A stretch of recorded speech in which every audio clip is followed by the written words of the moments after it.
Look at that! So many bubbles!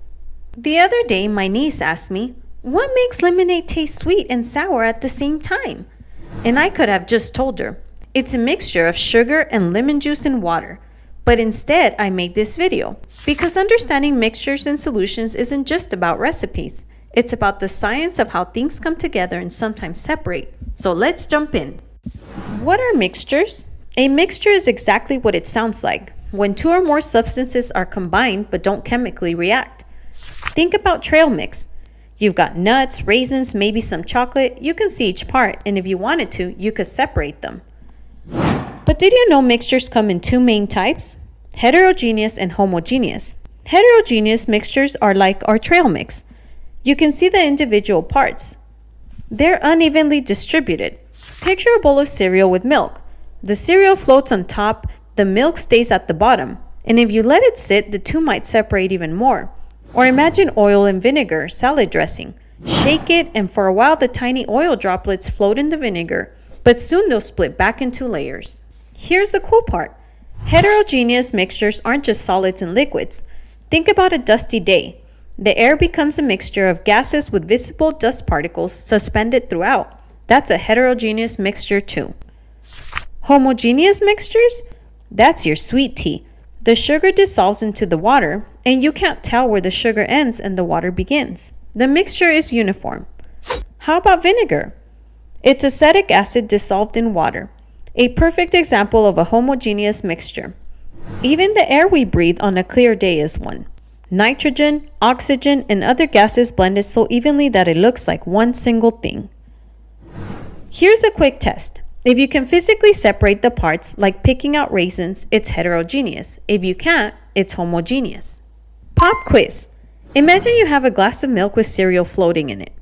If you stir the mixture and then leave it for 5 minutes, what type of mixture is it and why? Is it homogeneous or heterogeneous? Think about what happens to the cereal over time. But wait, how does sugar seem to disappear into water? Let's zoom in closer. When you stir sugar into water, the water molecules surround each sugar particle and break it down into pieces so tiny you can't see them anymore. This is why you can't just scoop the sugar back out once it's dissolved. The molecules are fully mixed. But here's the twist, not all mixtures behave like this.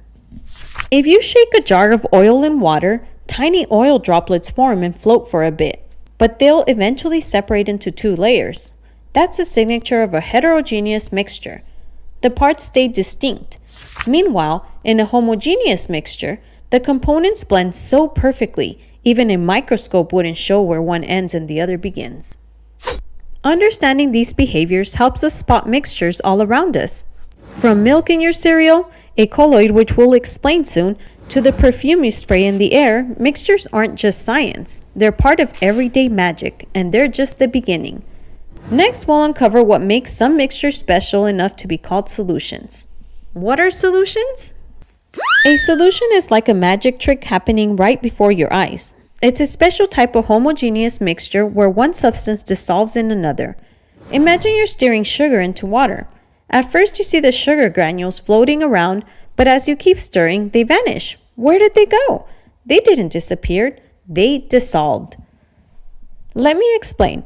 The sugar particles are breaking down into pieces so tiny that they slip between the water molecules. This process, called dissolving, is all about the interaction between particles. And it's fascinating because it's happening right in front of you, even if you can't see it. Experiment time! I've got 2 glasses of water here. In one, I'll add a spoonful of sugar. In the other, a spoonful of sand. Now let's stir them both. Look closely in the glass with sugar. The particles seem to vanish. Voila! That's a solution. But in the glass with sand, the grains remain visible and eventually settle at the bottom. Why? Because sand doesn't dissolve in water. This experiment highlights the key difference, solubility. Let's break this down further. The sugar dissolves because water molecules surround each sugar particle and pull it apart, breaking it down into molecules so tiny that you can't see them. Sand doesn't dissolve because its particles don't interact with water the same way. They stay clumped together, too large to blend with the water molecules. It's like the sugar and water are best friends, while the sand just doesn't click with water at all. Challenge question. A scientist dissolves 10 grams of sugar in a glass of water. What happens to the sugar molecules during the process of dissolving? A. They chemically react with water to form a new substance. B.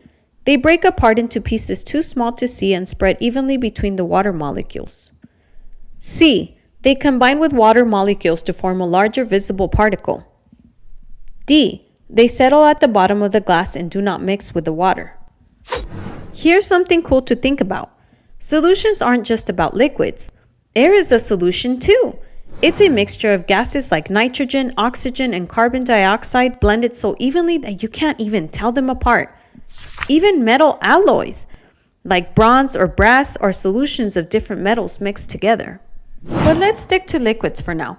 Why do some substances dissolve and others don't? It has to do with the nature of the particles. Water, for example, is a polar molecule. It has a slight positive charge on one side and a slight negative charge on the other. Sugar molecules are also polar, so they're naturally attracted to water molecules. This attraction helps them dissolve. Sand, on the other hand, is nonpolar. Its particles don't have those positive or negative charges, so there's no attraction to water. Instead, the sand particles stick together, refusing to break apart and mix. Now you might wonder, can we keep adding sugar forever? The answer is no. There's a limit to how much sugar the water can dissolve, and once you hit that limit, the sugar will just sit at the bottom of the glass. That's what we call the saturation point. Research Spotlight.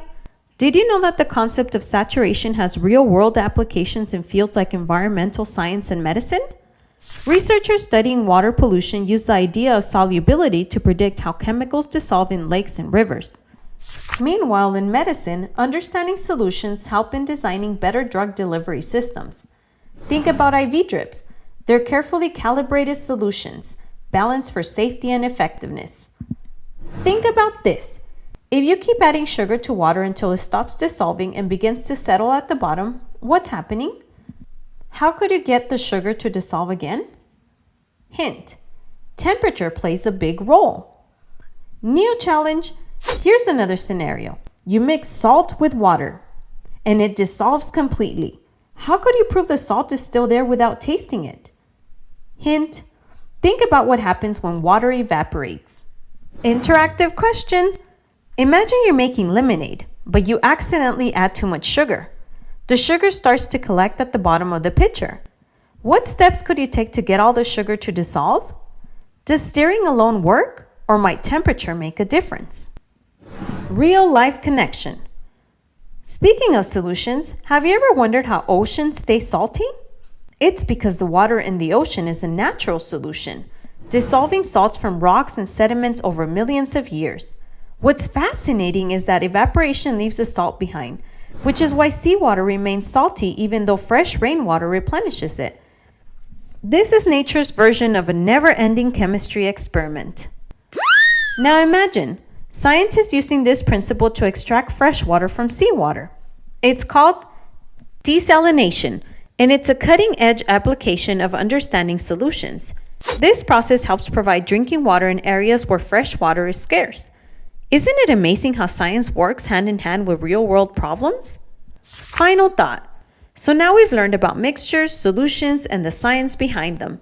They're more than just concepts from a textbook. They're part of the world around us.